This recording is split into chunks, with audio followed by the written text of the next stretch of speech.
कृष्णा जन्माष्टमी 2024 क्यों मनाई जाती है? कृष्ण जन्माष्टमी, जानिए इतिहास और महत्व।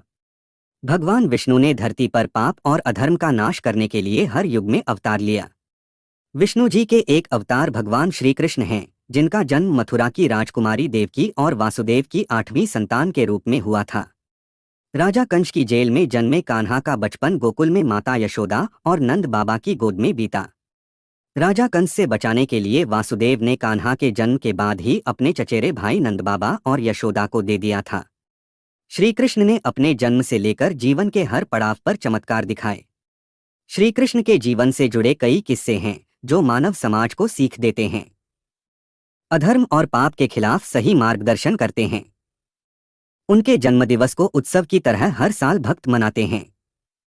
इस मौके पर जानिए कृष्ण जन्माष्टमी का इतिहास और महत्व। कब है कृष्ण जन्माष्टमी 2024? कृष्ण जन्माष्टमी हर साल भाद्रपद मास के कृष्ण पक्ष की अष्टमी तिथि को मनाई जाएगी। इस बार कृष्ण जन्माष्टमी का पर्व 28 अगस्त 2024 को मनाया जा रहा है। कृष्ण जन्माष्टमी का महत्व।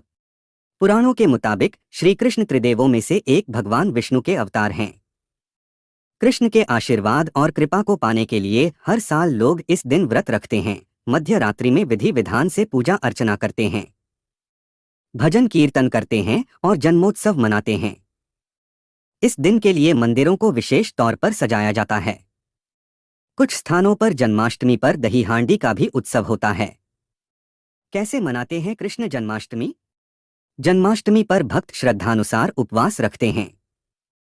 भगवान श्री कृष्ण की विशेष पूजा अर्चना की जाती। बाल गोपाल की जन्म मध्य रात्रि में हुआ था, इसलिए जन्माष्टमी की तिथि की मध्य रात्रि को घर में मौजूद लड्डू गोपाल की प्रतिमा का जन्म कराया जाता है।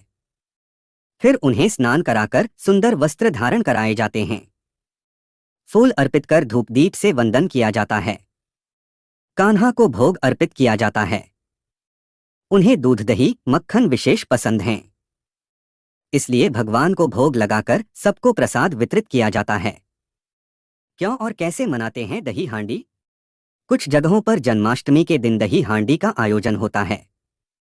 गुजरात और महाराष्ट्र में दही हांडी का विशेष महत्व है। दही हांडी का इतिहास बहुत दिलचस्प है। बालपन में कान्हा बहुत नटखट थे। वह पूरे गांव में अपनी शरारतों के लिए प्रसिद्ध थे। कन्हैया को माखन, दही और दूध बहुत प्रिय था।